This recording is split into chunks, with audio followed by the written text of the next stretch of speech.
Hello everyone and welcome to the very raw state of postpartum. Very excited to share the birth story with you guys on the 8th episode of our Open Mind Space podcast. A few things to keep in mind that I realized after I edited it. Our actual birth story starts about 12 minutes in. We have a bit of a chat beforehand, but if you're just here for the birth story, about 12 minutes in is where to go. And this is part one of the chat that we want to share. We're going to share another podcast about postpartum. There are some things that both Murray and I would really love to talk about, and we felt that needed a whole podcast on its own. But for now, enjoy the story of our birth and of our little baby girl.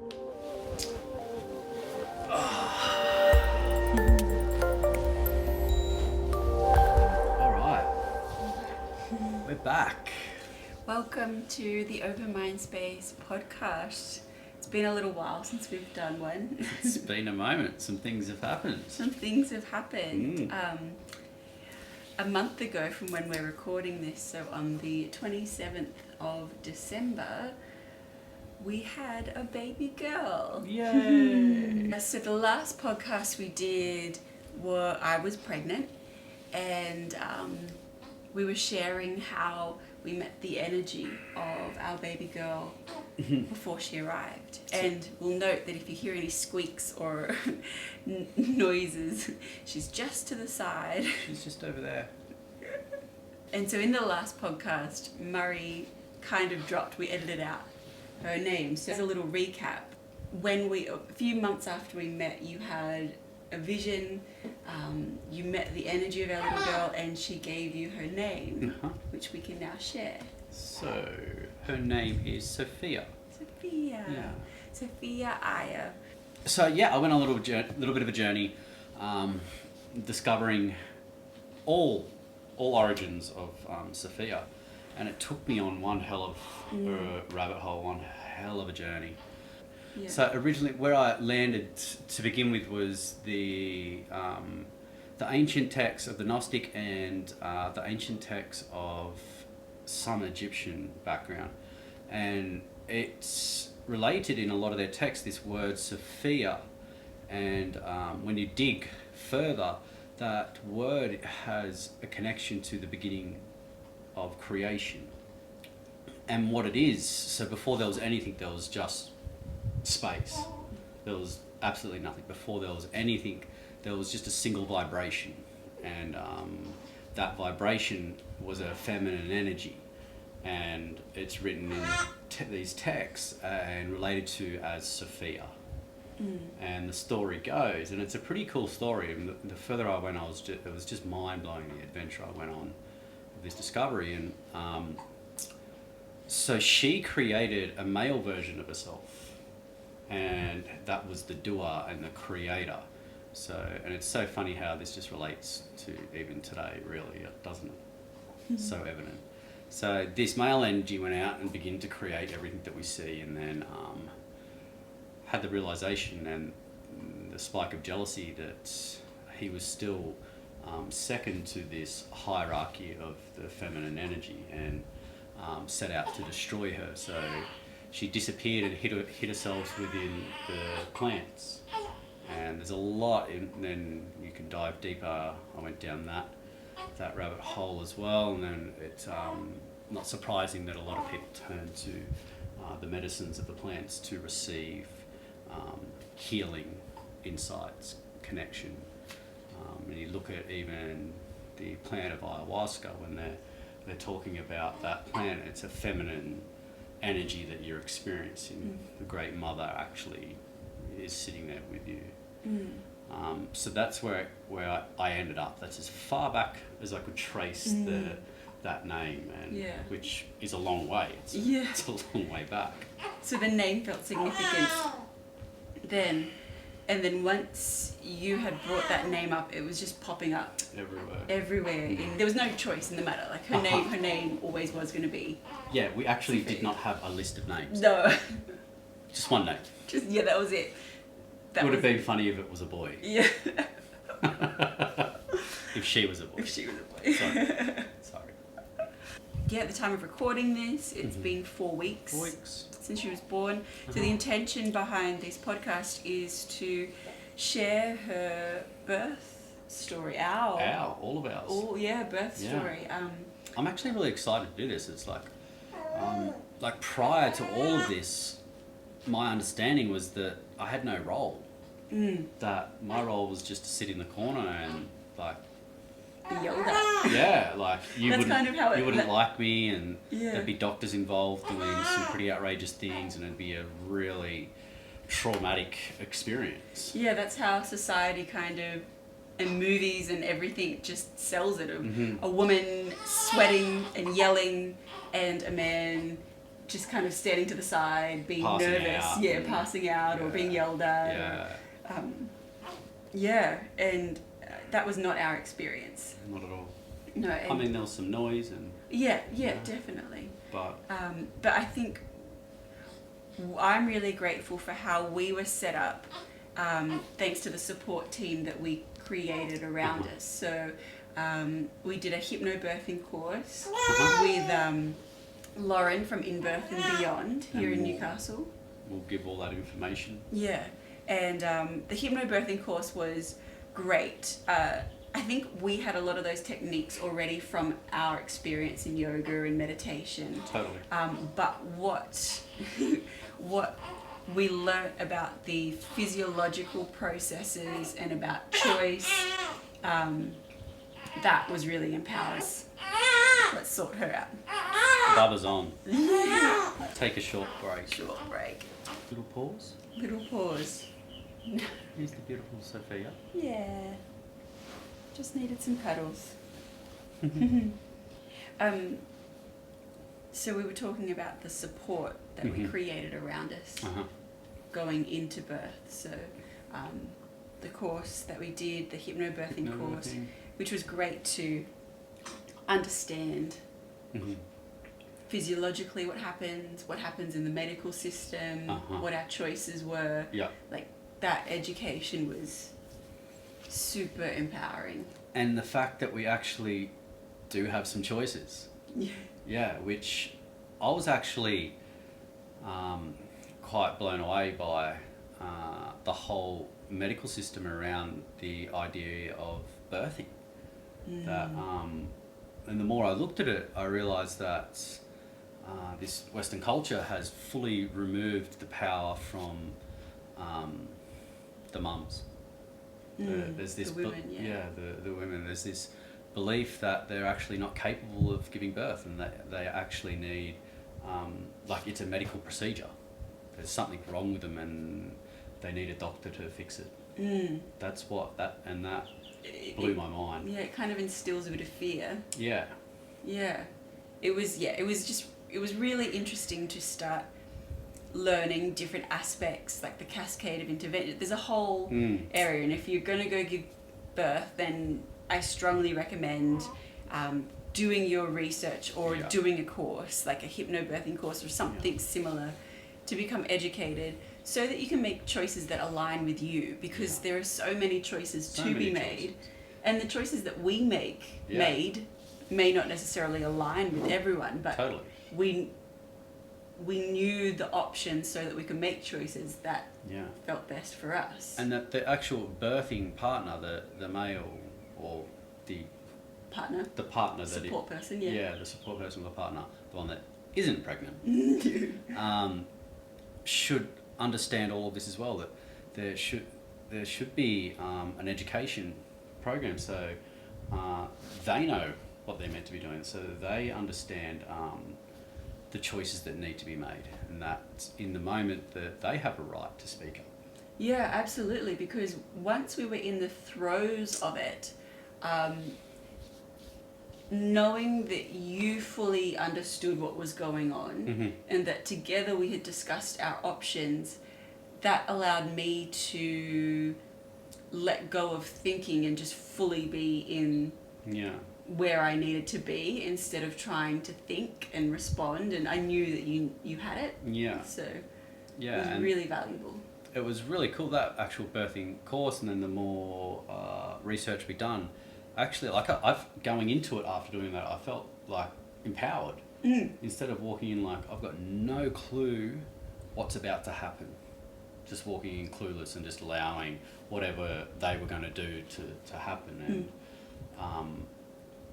And it was nice. So our preferences and our birth plan was respected and supported. Yeah. So we were lucky enough to go through Belmont Birthing Centre. I cannot recommend them enough. Yes, it was a midwife practice group. Yeah. A group practice, I should say. I also want to mention another support person before we dive into the birth. Totally. Jess Etcell, Yep. who you'll find her on Instagram. She was one of the first people that I told I was pregnant the day that we found out. Yeah. Because I was like, I'm pregnant, now what? Help. What do I do? Who do I talk to? What am I supposed to do? So she is an incredible support person.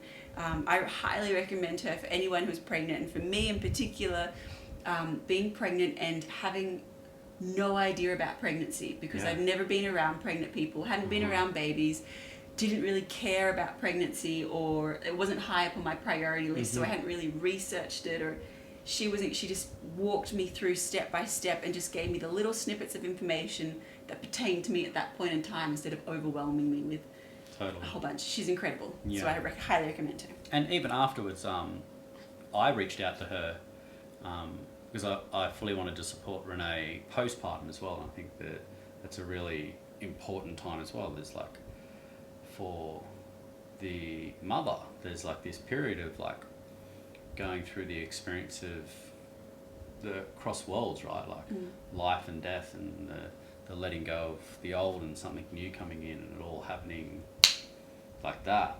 And I really wanted to support Renee through that experience, through postpartum experience. So she was someone I reached out to as well, to gather some information as to the best ways that I could support Renee over the coming months. So yeah, she's amazing. Check her out. Yeah. All right. What everyone's been waiting for and requesting. The beginning. The birth. The birth. The birth. What a magical experience. Wild. So wild. Wild. Like I look at women completely differently. Like especially like women that come into our studio. Like if you've had birth and you've seen me in the studio post birth, I've 100% looked at you and gone, you went through this, like in my mind. More than once. More than once. Like, how is it now when we go for walks or whatever, and it's just like you watch the interaction between mothers? Like there's like this acknowledgement. It's just like, yeah, you've been there. You're like one of us now. It's like these little head nods or like these little sideways looks. We're a gang. Yeah. It's wild. Mad respect, I'm telling you. Okay, so our birth story. Let's get into it. We've been waffling on enough now. So, the 26th? On the 26th, I had a midwife appointment. It was at our home. I was training. Yep, you're at the gym. As usual. Moving, doing something. And when she was there, I was starting to get, because throughout the pregnancy, I didn't really get Braxton Hicks or strong sensations. So I was starting to get more pressure. I was calling it pressure in my belly. And she was like, oh, they're just strong Braxton Hicks. Like, it's a good sign. It means things are happening. And then she left and they started to get more intense. We're going to go through, like, this is going to be detailed, just so if anyone is, like, not about gross things, this is not the story for you. I'm just going to preface that. I'm not going to hold back from what happens. Because I think I don't think I really got, like, a detailed, apart from the course, I didn't get, like, a detailed description of birth. It was always like, you'll see. Yeah. It was like, that's not helpful. That's not helpful at all. Tell me. Anyway, so she left, the sensation started to get a little bit stronger. And I messaged her and she said, it's fine, just relax. And then I went to the toilet and I saw my mucus, I felt and saw my cervical mucus plug fall out. For those of you that don't know, the mucus plug is the part that grows in your cervix that holds everything in. like the baby, the fluid, it just holds it all in. It's the plug. It's the plug. Just like in the bath. Yeah, so the plug fell out. And then the water starts draining. And then I messaged the midwife and she was like, great, that means your cervix is ripening, starting to open. Like, she's like, things are happening, just relax. And then maybe an hour or so later, like it started to really kick in. Like I was getting messages from people that were talking to me and I started going like, I felt the drawing inwards. Yeah. And I just was replying to all of them of like, stop talking to me. And I watched it happen. I watched like the shift in energy, not just in with Renee, but within our home as well. Mm-hmm. There was like definitely a shift in energy. There was just like a drawing in and a closing off. Mm. Yeah. And it was that within me, that desire to go inwards, like just to not communicate with anyone, to not talk with anyone. And then they started to get more intense. Contacted the midwife again, and she was like, "Have a bath. It'll." So I started. My job at this point was obviously to like just monitor what was happening and take some notes. So I was timing.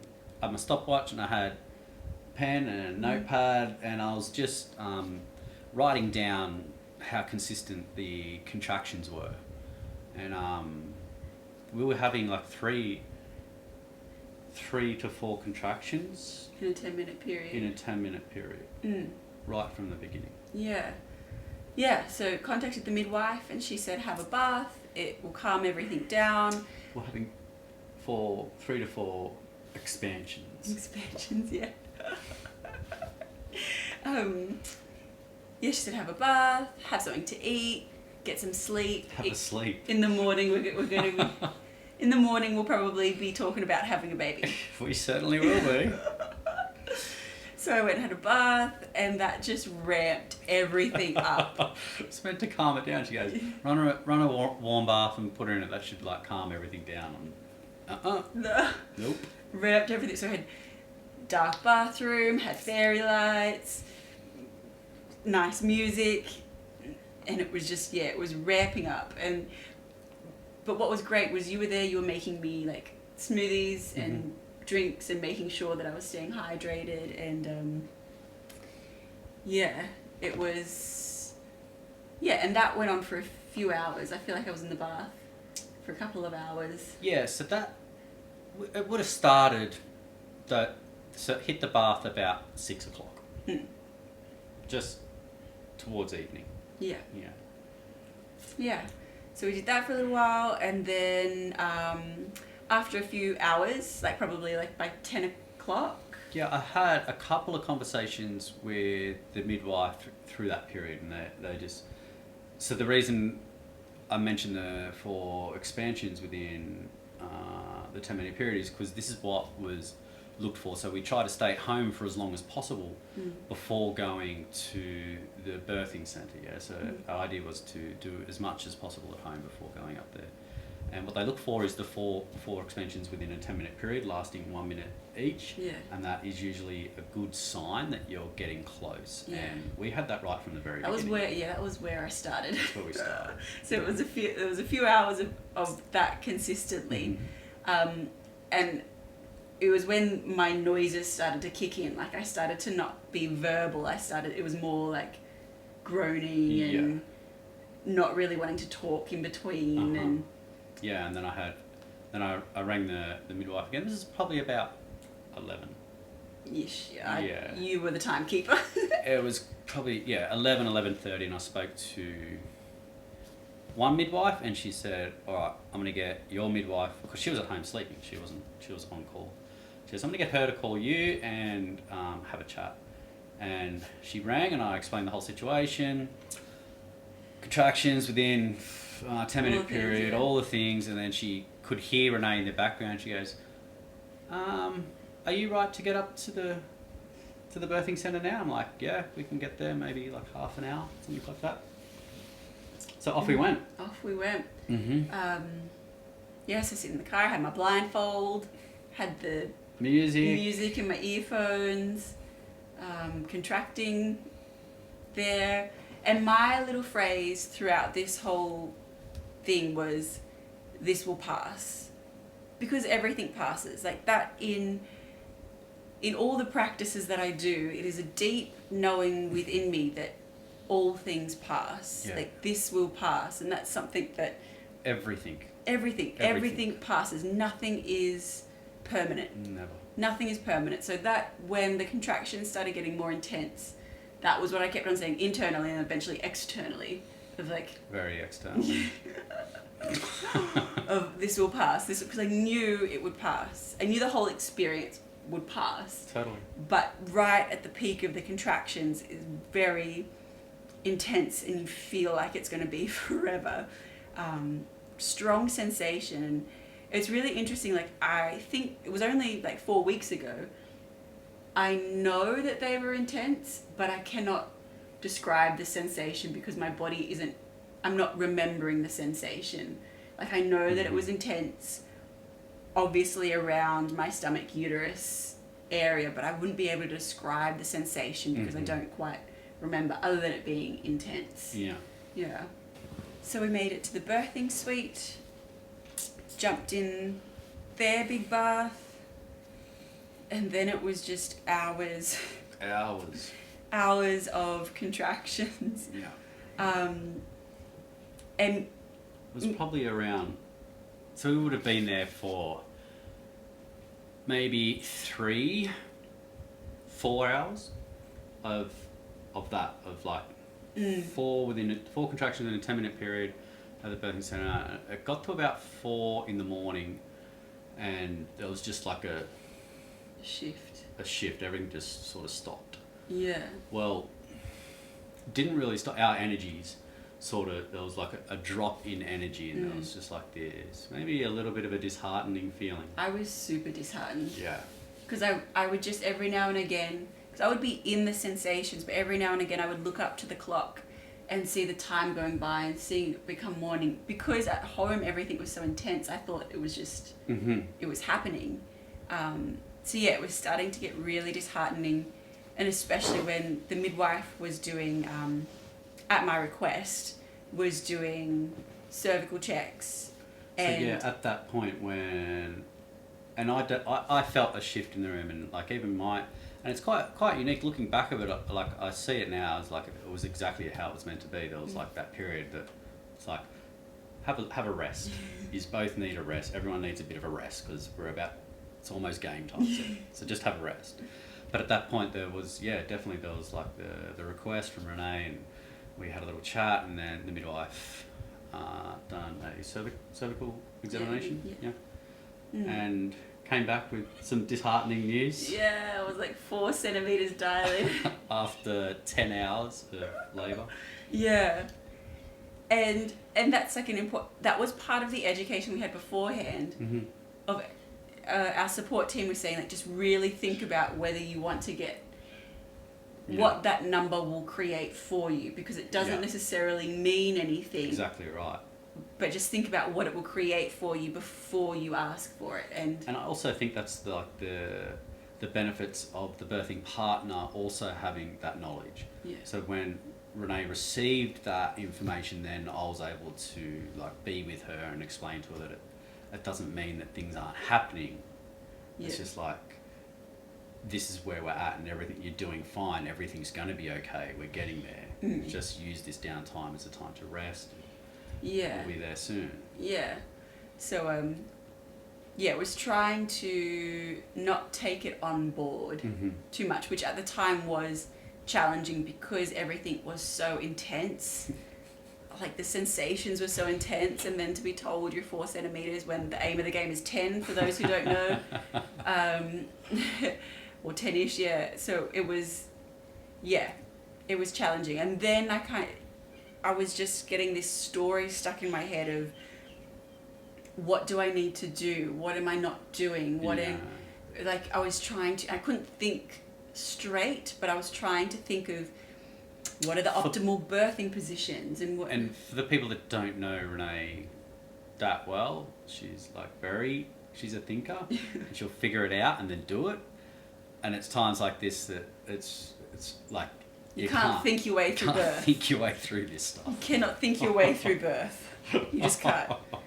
You can think your way through your choices and through your interventions, through the external factors, but the internal world you cannot think your way through. Yeah. And what I also found really interesting was prior to going in, I was like, I'll be doing meditation, I'll be doing the hypnobirthing, I'll be like so in the zone that I just won't feel anything. Incorrect. And well, not fully incorrect, but I think like the actual some of the techniques that were given were super beneficial, especially towards the end game. Yeah. But definitely there was like, so once you can, like you do the hypnobirthing course, there's a lot of stuff that you're doing pre-labour.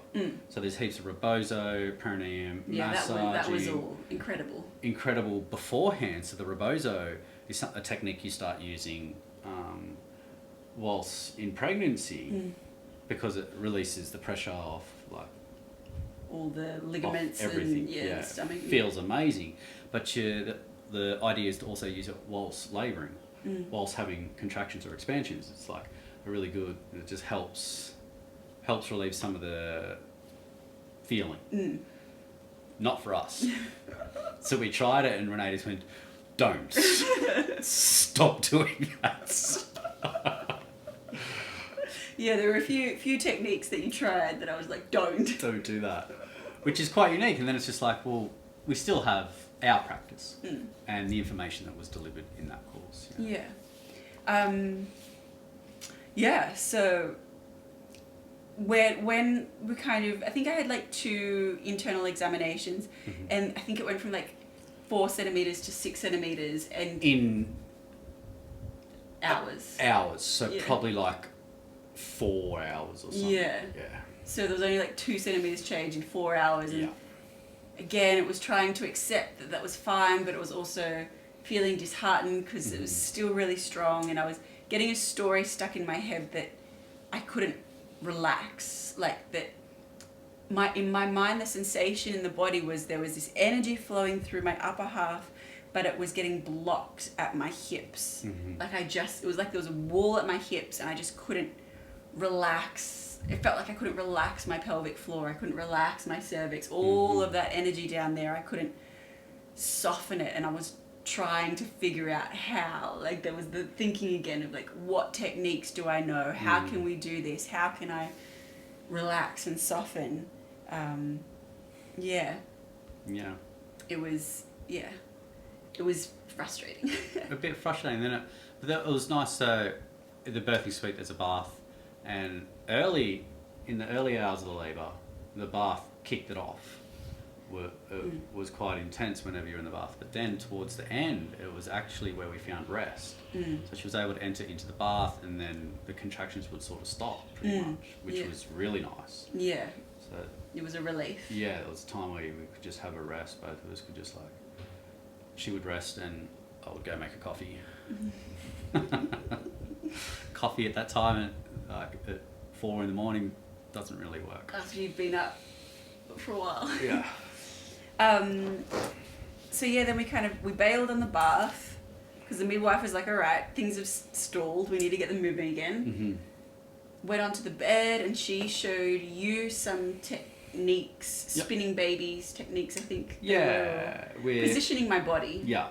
And then like pressure on the hips and stuff like this. Yeah, and it was incredible. And I think kicked off. That was really, it was kind of from this point on, like you were with me the whole way, like giving me water and putting cool things on my neck when I was overheating, and being encouraging, and it was also just great knowing that you were there because I trust you so much.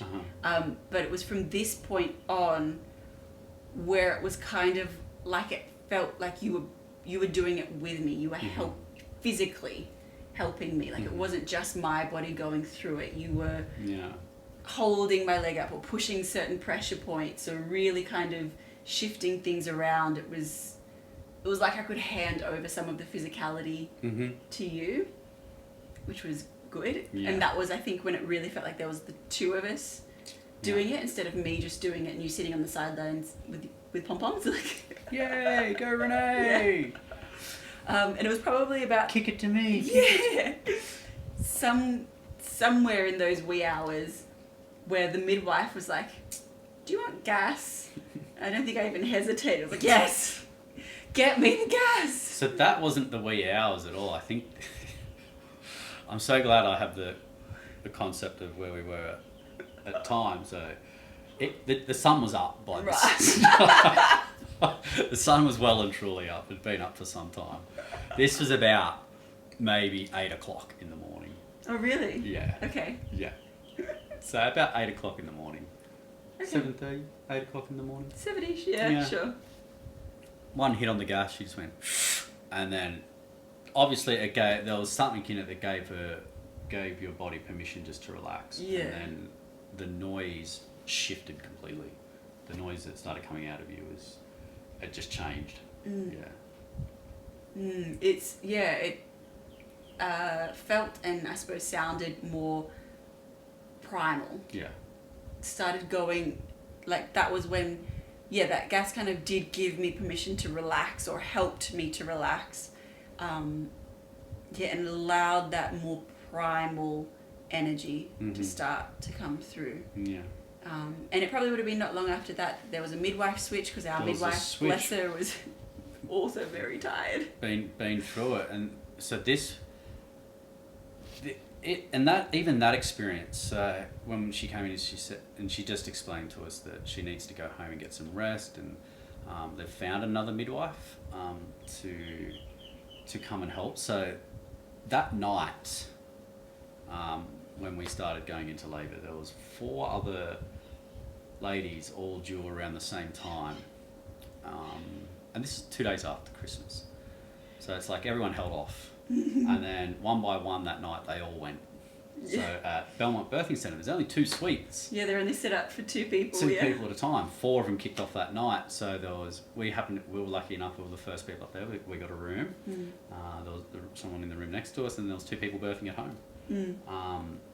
But because of the home births, then there was the midwives from Belmont Birthing Centre were preoccupied with the home births. So there was no one for them to switch with, so they had to get someone from John Hunt Hospital. We had this, and I just loved what happened. So in my mind, there was just this negative attachment to anything that was happening at John Hunt. We just didn't want anything to do it. We just wanted to be as far away from that scene as possible. And when she explained to us this midwife's coming from John Hunter, I just had a feeling inside me that things weren't going to go the way we wanted them to from that point on. I was proven extremely wrong. This lady came in and in a very short period of time had studied our birthing plan, birthing preference, and came in and fully respected every single part of it. And she was amazing also. Yeah. Kate. I am just so blessed that we got Jenny, who was amazing, and then when we swapped over, we also received someone just as amazing. And incredibly knowledgeable. So knowledgeable as well. So she was with us for a little while, and it was by this stage my internal dialogue was like, I can't relax, I'm still doing something wrong, and kind of looking at Murray going, are they going to take me to the John? Because the Belmont have policies around how long you can be there for. I can't even remember what that... I don't remember either, but I was getting nervous that we were getting close to that transfer time, and but then also just the intensity of it. I was just looking at him going like, whatever they say, whatever they ask you to do, just say yes. Give me the epidural, cut her out, like whatever. And I'm like, no. It's like whatever they say needs to happen, make it happen, get her out. And I think from the research that we had done, that's like the point where it's go time. Getting close to, so that's like a sign also that we're getting extremely close to the final stage is when the verbalization from mum is, I can't do this. And that's when you know you're right there. Yeah. So there was more labouring, obviously, and at one point there was I don't even know really what happened. I don't know if I was breathing too heavily on the gas. I don't know what happened, but I had a whiteout. So this would have been maybe between 9:30, 10 o'clock. Yeah. That experience happened. Yeah. So, and I don't know if I was asleep. I don't know what happened. Definitely wasn't asleep. Okay, wasn't asleep. But yeah, I had this whiteout, and in my mind it was like I'd gone to heaven. Like there was relief, and I was relaxed, and just almost like an out of body experience. Like everything softened, and some part of me was kind of telling me this story, like, this is you giving birth. Like, you've gone up to heaven, you've collected your baby's soul, you're going to come back to your body, well done. Like, birth. Ta-da. And I heard, like, kind of off in the distance, so I was still in this whiteout, in the distance, I heard the midwife speaking to me, and just really calmly, she was like, Renee, can you hear me? I was like, yes. She was like, I need to talk to you. And I said to her, did I just birth my baby? She's like, nope, you're just about to. She's like, no, you're 10 centimeters dilated. Now we're going to birth your baby. We're about to have a baby. And I was like, there was a part of me that was like, what? I am certain that I should go. But then there was the other part that switched on that was like, okay, let's go. Like, Yeah, let's do this. Yeah. And that, from then on, was like a very short experience. Yeah, it was about 45 minutes. Yeah, in the final stage it was only 40, from when you were 10 centimetres, when you achieved full dilation, to the time you were holding your baby was 45 minutes. Yeah. Yeah. And that was probably, and again, I don't remember the sense, I remember I didn't have to think about it. My body fully took over. So I was on the bed lying on my side, and you were holding one of my knees towards my chest or something like that.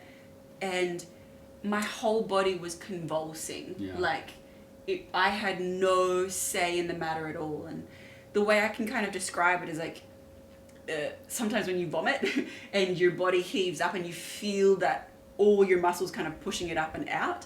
It's the exact same sensation, but down, like just involuntary pushing. Like, don't have to think like how in the movies or whatever, they're like, okay, push.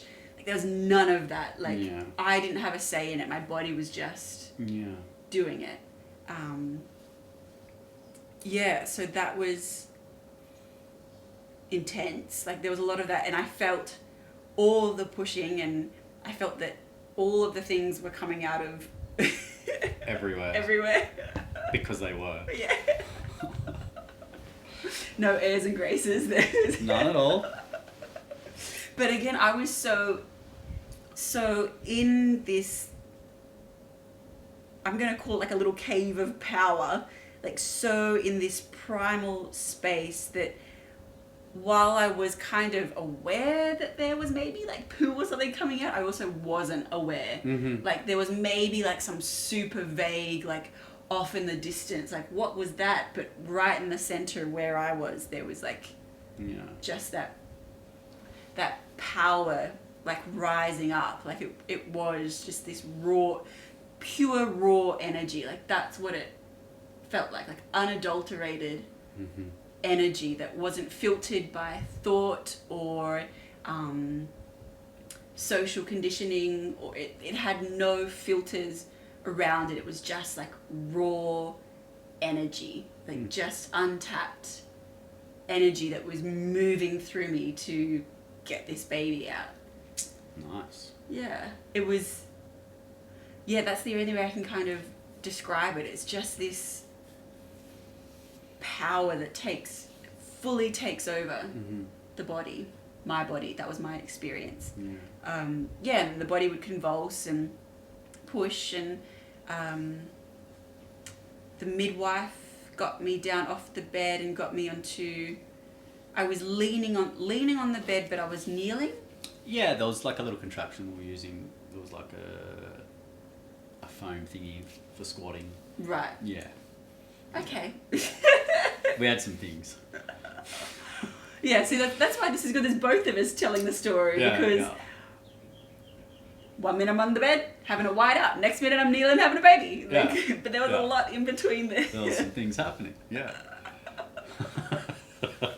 So we went from the bed down on the floor, and the reason for it was to keep maneuvering the hips, pelvis into different positions, just to help that the transition for the baby moving through birth canal.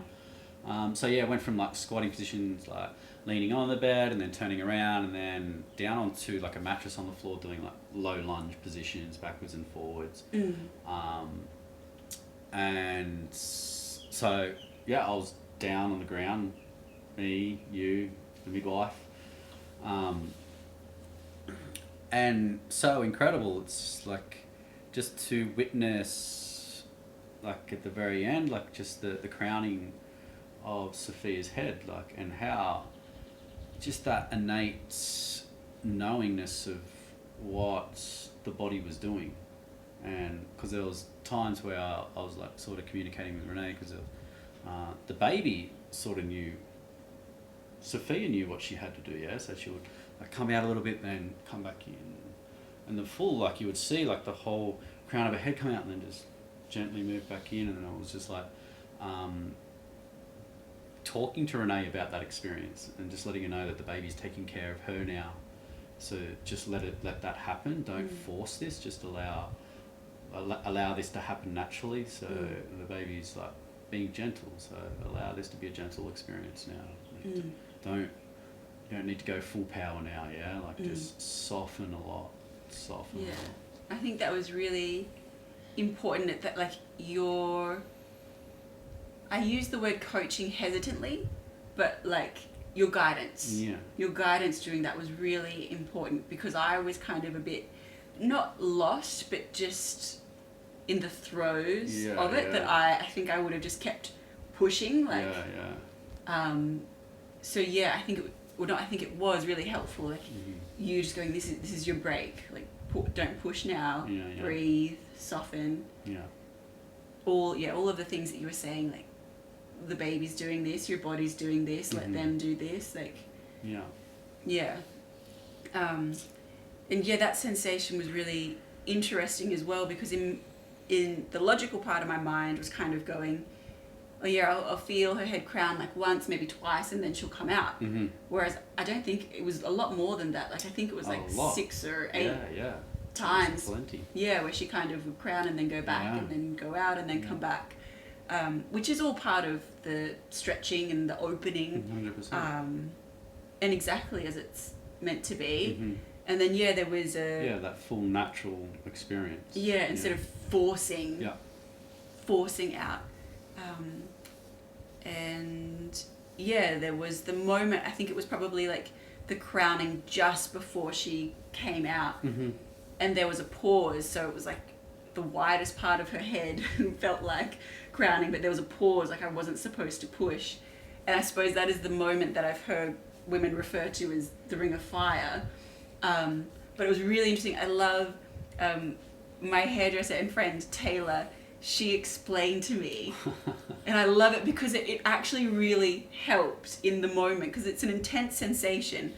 But she said to me, like, they're going to talk to you about the ring of fire. She's like, don't worry about it being a ring of fire. It's just a Chinese burn.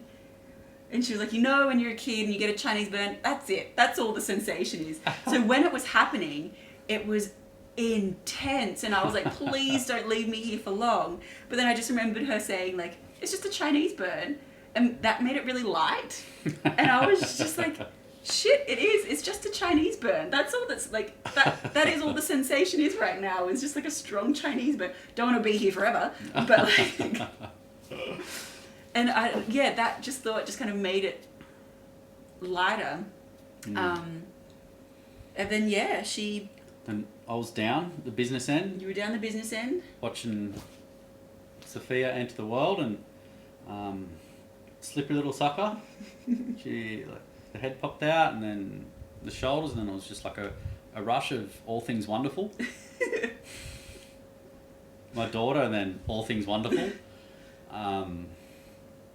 So I caught her and then dropped her because she was slippery. It was like, lucky there was a mattress on the floor, and then we picked her up and I was covered just in birth.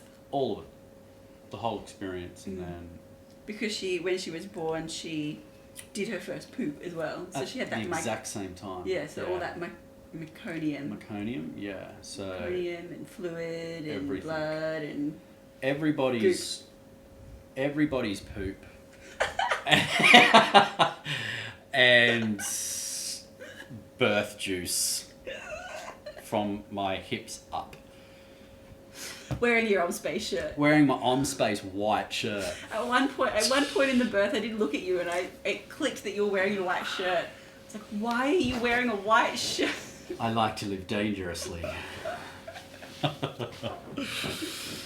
So yeah, I still wear it. There's nothing wrong with it. And then, so yeah, and I just watch it just to watch 16 hours pass of intensity. 16 hours of intensity pass. And then in the blink of an eye, it just switched off. Just stopped, and you were holding your baby. She was crying beautifully. She took her first breath like instantly. And just watching the connection between baby Sophia and Mama Renee.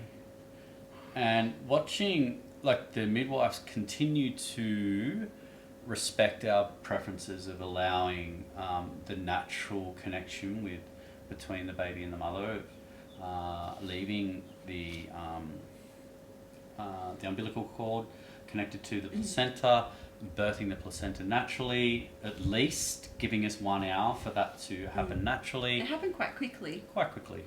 And then also giving the baby time to complete or at least have a go at the breast crawl, which she just nailed. Like it blew my mind to sit and just watch, because I'd heard about it and been shown that it's a thing, and then people have said, yeah, it rarely happens. And then just watching her make her own way to your nipple and start feeding was incredible to watch. For something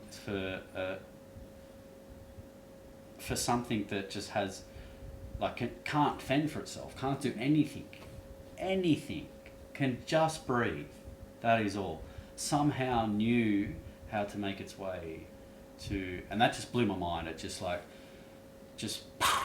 I was just like in awe of that experience. And then just that natural connection, and then and the birthing of the placenta happened. And there was a lot of blood loss. A few big gushes came after it. A lot of blood loss, and I've experienced Renee losing blood before, and it's not nice, and she faints. So birthed the placenta, and then the midwife wanted to go to the toilet, try and go to the toilet, and she went to the toilet. And I've been in this exact situation before, just not with a baby, where she's had nose surgery and lost blood and faints, and it's an extremely scary situation. This time I had my newborn daughter in my arms. I'm covered from hip to head in all sorts of things, and Renee's just gone to the toilet to see, and then she walked out of the toilet, and I looked at her and I went, here we go again. And she's just collapsed, and I'm holding my daughter and trying to hold her, and the midwife couldn't lift you, and I'm picking you up and putting you on the bed, and I looked in that moment, just looked down at myself, and I'm holding like my newborn daughter, and I'm literally covered from head to toe in blood and all sorts of things. And anywhere else, any other place that had happened, it'd be an extremely traumatic experience, but in that, to be like in that state, right? But in that moment, I felt exactly where I needed to be. It was beautiful. Yeah. So it changed my view locally and globally. Witnessing the beauty and the power of a female giving birth. I know this, and I know what's wrong with the world. In that moment, I saw it, and I believe that the global issues in this world will be fixed when we begin to acknowledge the power of women and start choosing to elect powerful women that are deeply connected to their feminine energy to start leading countries. Yeah, in that moment I just saw it and I just went, this is exactly what's wrong with the world. That we have created a society where we have removed power from women. Even something that is so natural as giving birth, we have turned it into a medical procedure where doctors think that women aren't able to do this by themselves. They can't do this, and that's extremely sad. It's a very powerful experience. Yeah. Western medicine has its place, and there's definitely Totally. it saves lives, and for people that are high risk and need that support, it's fantastic. But if you're low risk and like I was low risk, everything going fine, it was smooth sailing. Yeah. Intense, rough water sailing. The power should stay with you the whole way. And the birthing partner should be protecting that space and that power. Yeah, and that's what I really felt you were doing that whole time, was just protecting it but guiding me. Like, just kind of navigating me through where I needed to direct that raw energy. Yeah, totally. Yeah. Yeah, so Belmont Birthing Centre we can't speak of highly enough. Check them out. And just, if you're pregnant at the moment, just allow yourself to be educated to the options so that you can choose what aligns with you, whatever it is that aligns with you. But a natural birth with midwives is what aligned with us. And it was incredible because it resulted in a healthy baby. Yeah. It resulted in me not having any injuries. Natural birth, no injuries. Yeah. We went home after 4 hours of giving birth. After 16 hours of grueling labour, I watched Renee just pick up the daughter and go home after 4 hours. Incredible. Like, that is insane. Insane. Thank you. Thank you. Yeah. Now we have baby Sophia and the next adventure begins. Yeah. Birth is wild. Wild. Worth it. Thank you. Thanks. See you on the next one. Podcast, not birth. Podcast, not birth. What? Thanks so much for listening. We have other podcasts if you want to find out more about myself and Renee, what we do, where we've been.